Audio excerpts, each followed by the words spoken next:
Bonjour à tous, on se retrouve aujourd'hui pour la présentation des arcanes mineurs. On va commencer tout de suite avec la série des bâtons. Les bâtons, c'est tout ce qui nous anime et nous enthousiasme, tout ce qui nous pousse à passer à l'action. C'est l'énergie de feu qui nous donne l'impulsion et la force, tout ce qui peut nous enflammer ou nous éteindre. Les mots-clés associés souvent à la série des bâtons, c'est le mot feu, parce que les bâtons sont reliés à l'énergie du feu, désir, passion, motivation, détermination, tempérament de feu, énergie ardente, courage, volonté, feu de l'action, mouvement, effort, aller de l'avant, aller au feu, qui signifie aller au combat. Et le bâton est aussi symbole de pouvoir, de créativité et de la sexualité. L'élément feu est associé aux signes de feu, donc Bélier, Lion et Sagittaire. On va commencer tout de suite avec l'As, symbole de commencement, de nouveauté, de début. L'As de bâton, en positif, nous dit qu'une opportunité nouvelle, une idée nouvelle, un nouveau projet dans le domaine professionnel, artistique, etc. Est en train d'arriver. Un désir naissant, une passion qui débute. On a le feu vert, tout est possible. On a l'enthousiasme, l'inspiration, la motivation. On a le feu sacré pour passer à l'action. Pour moi, c'est comme une espèce de baguette magique, hein, l'as de bâton. Dans un contexte négatif, l'as de bâton annoncera un retard, peut-être sous la forme d'une mauvaise nouvelle ou encore un manque de motivation ou d'effort en cause dès le départ. Le 2 de bâton, alors le 2, symbole de choix, de dualité, de couple aussi. En positif, le 2 de bâton dit qu'on est conscient de cette opportunité qui se dessine à l'horizon. C'est le moment de planifier les étapes, de réfléchir avant de passer à l'action. On sort de sa zone de confort pour élargir ses horizons. Il faut avoir la vision la plus large possible, planifier le futur. On a peut-être plusieurs possibilités, au moins deux, qui se présentent devant nous. Il est important de faire le bon choix en sachant ce que l'on désire vraiment, ce qui nous motive vraiment. Bonne perspective de succès à l'horizon si on y parvient. Plus terre à terre, planification éventuelle d'un voyage, peut-être d'affaires, ou désir de mutation à l'étranger, peut-être. En négatif, avec le 2 de bâton, on reste dans l'immobilisme, peur de l'inconnu peut-être, ou peur de prendre des risques, ou on ne sait plus ce que l'on désire vraiment, ou encore on ne parvient pas à choisir entre deux possibilités. Ou alors, la situation reste dans l'immobilisme parce l'on n'arrive pas à planifier correctement les étapes. Passons au 3. Le 3, symbole de création, de créativité, de concrétisation. Le 3 de bâton, en positif, indique que l'on est prêt à partir à la conquête de nouveaux marchés, de nouveaux partenaires.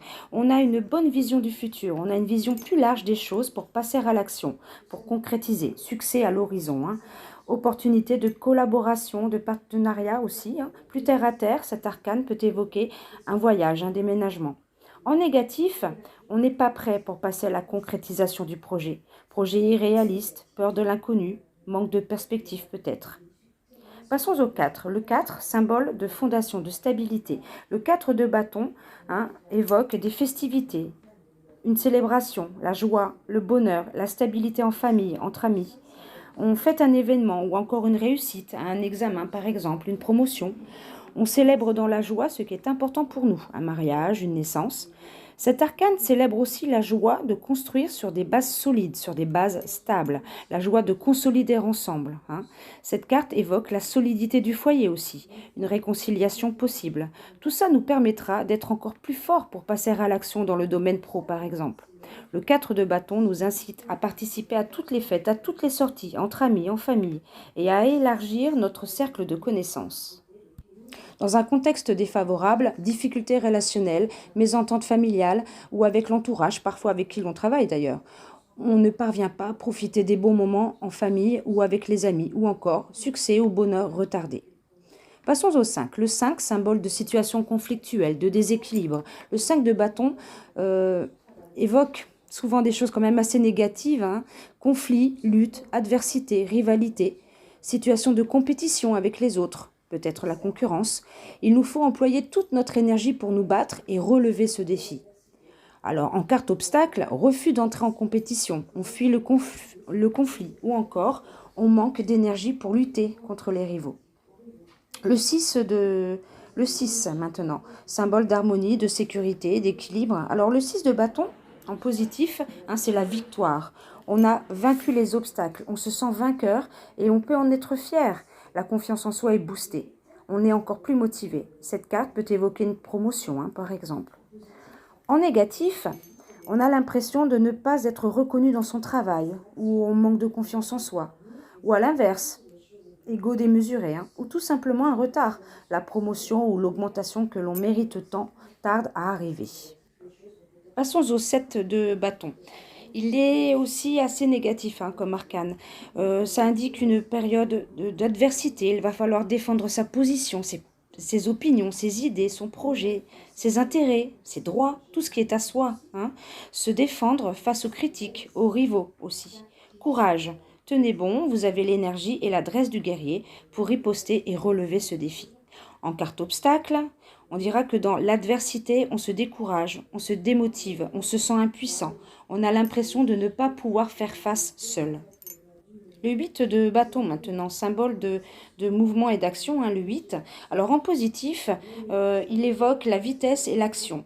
L'énergie est dynamique, les idées fusent, les choses évoluent dans le bon sens. Accélération possible même. En tous les cas, cette carte évoque une avancée très rapide. Dans un contexte défavorable, les choses vont peut-être trop vite. Il faut peut-être ralentir ou la situation n'évolue pas dans le bon sens. Et dans ce cas-là, il est important de comprendre quels sont les freins. Passons au 9, symbole d'accomplissement, d'achèvement, de fin de cycle. Là aussi encore, c'est une carte qui a quand même une connotation assez négative. Les coups bas, les difficultés passées, les échecs vécus, les dures batailles que l'on a dû mener nous amènent à rester sur nos gardes et à nous montrer vigilants. On se méfie. Mais même épuisé, même meurtri, il s'agit de rester debout face à l'adversité, afin de protéger ce que l'on a accompli. Il s'agit d'aller chercher au fond de soi les ressources nécessaires, la détermination, la motivation, le désir. Pour y parvenir cette fois encore, il faut lutter encore. En carte obstacle, on manque de courage et de motivation, on manque de ressources pour protéger ce que l'on a acquis. Ou alors, la méfiance devient paranoïa. On est convaincu que les autres veulent nous prendre ce pourquoi on s'est battu.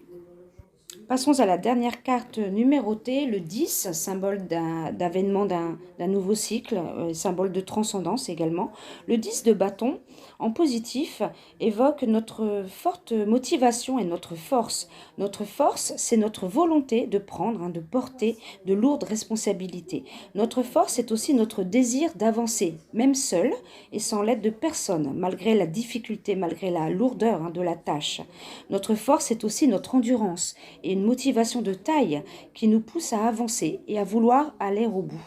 Cette carte peut évoquer aussi les activités physiques et les jobs pénibles, et en négatif, des problèmes de dos, tout simplement. En négatif, cette fin de cycle, on peut dire que en cette fin de cycle, les lourdes responsabilités deviennent parfois un fardeau. On peut avoir l'impression que tout repose, tout pèse sur nos épaules et tout ce poids devient fardeau. On est surchargé de travail, trop de choses à gérer seul et on se sent épuisé. Il devient urgent alors de se libérer de ce fardeau ou de faire un break pour reprendre quelques forces. Pourquoi ne pas déléguer aussi un peu les tâches si pesantes ? On risque de ne pas faire long feu à ce rythme-là. Cette carte indique parfois notre incapacité d'aller plus loin. Épuisement, découragement, on a présumé de nos forces. Passons au personnage de cour de la série des bâtons avec le valet.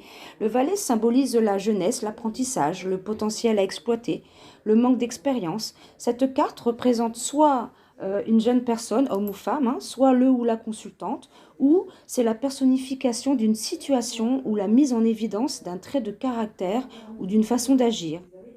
Le valet est aussi parfois un messager. En positif, s'il évoque une personne, ce sera quelqu'un de jeune ou d'esprit un peu immature. Il a des envies d'indépendance et désire expérimenter de nouvelles choses, mais il est encore au stade de l'idée. Il a la fougue, l'enthousiasme et de grandes ambitions. Il est gai, créatif, optimiste.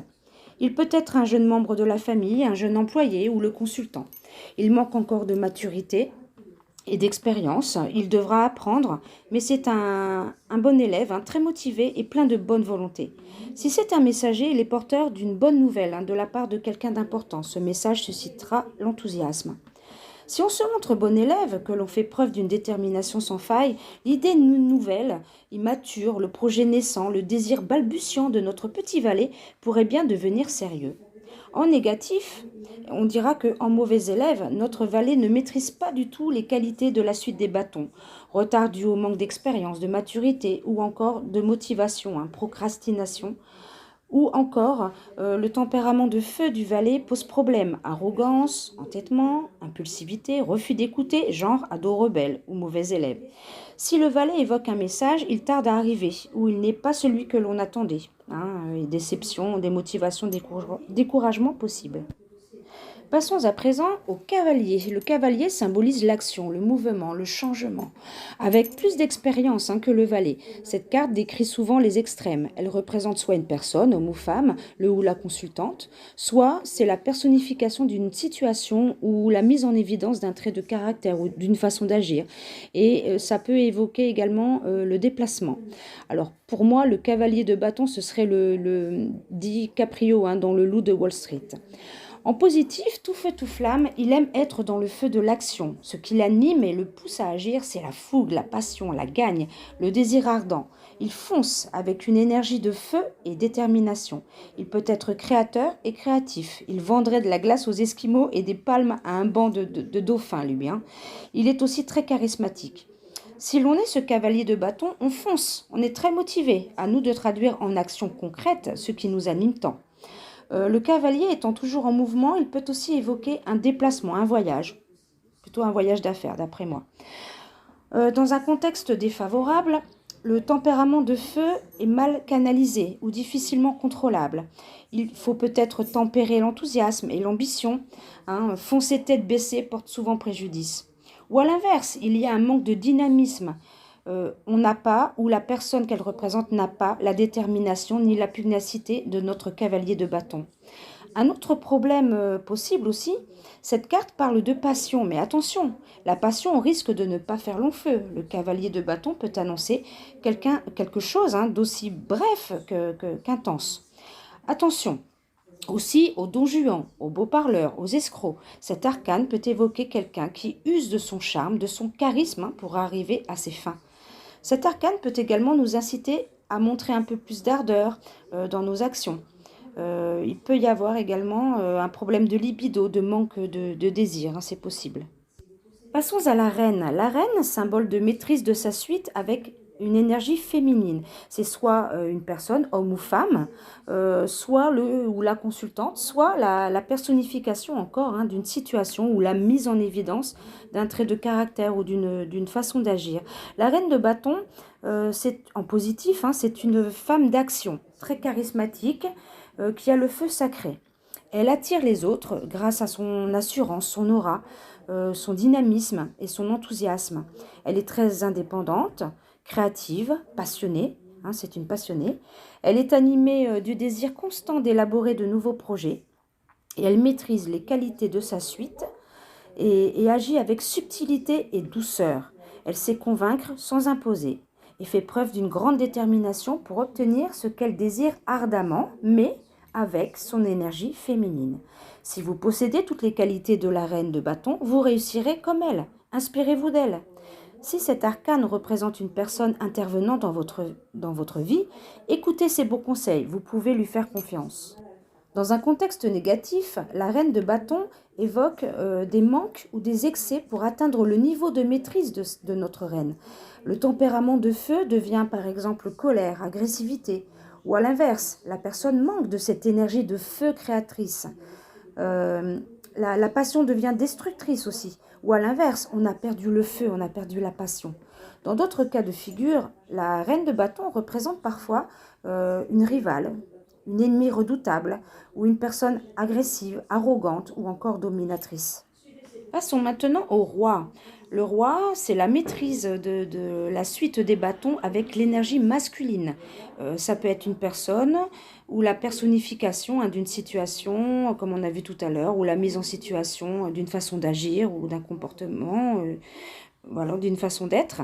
En positif, c'est le mâle alpha. Pour moi, c'est le Al Capone hein, du tarot, le roi de bâton. C'est le mâle alpha par excellence, celui qui domine, et sa place, il l'a gagnée en se battant avec détermination et force. Il a l'expérience, il maîtrise les qualités des bâtons. Avec son énergie puissante et créatrice, son énergie de feu aussi, hein, il ne cesse de réaliser des projets, il ne cesse de relever des défis. Il a l'esprit de conquête et beaucoup d'ambition. Si cet arcane sort pour vous dans un tirage, c'est un modèle à imiter. Faites preuve d'audace, agissez avec courage et détermination, ayez confiance en vous. Si le roi de bâton est une personne qui intervient dans votre vie, il peut s'agir d'un leader charismatique, d'un mentor, d'un coach. Suivez ses bons conseils, ils peuvent vous aider à concrétiser vos projets et vous donner cette énergie de feu qui propulse dans l'action. Ce roi excelle dans l'art de motiver les autres. Dans un contexte défavorable, son tempérament et son énergie de feu, que cet arcane maîtrise, vous l'aurez pas. Cette énergie évoquera des excès de votre part ou de la part d'une personne intervenant dans votre vie. Trop d'agressivité, d'impulsivité ou encore trop d'arrogance. Il peut s'agir également d'un homme sexiste ou misogyne, quelqu'un d'égoïste, de colérique, ayant tendance à dominer les autres ou à imposer ses désirs. Voilà, nous en avons terminé avec la série des bâtons. On espère, Lou et moi, que cela vous a plu. N'hésitez pas à laisser un petit like et un commentaire, ça fait toujours plaisir. Abonnez-vous aussi. Et puis on se retrouve bientôt, bisous.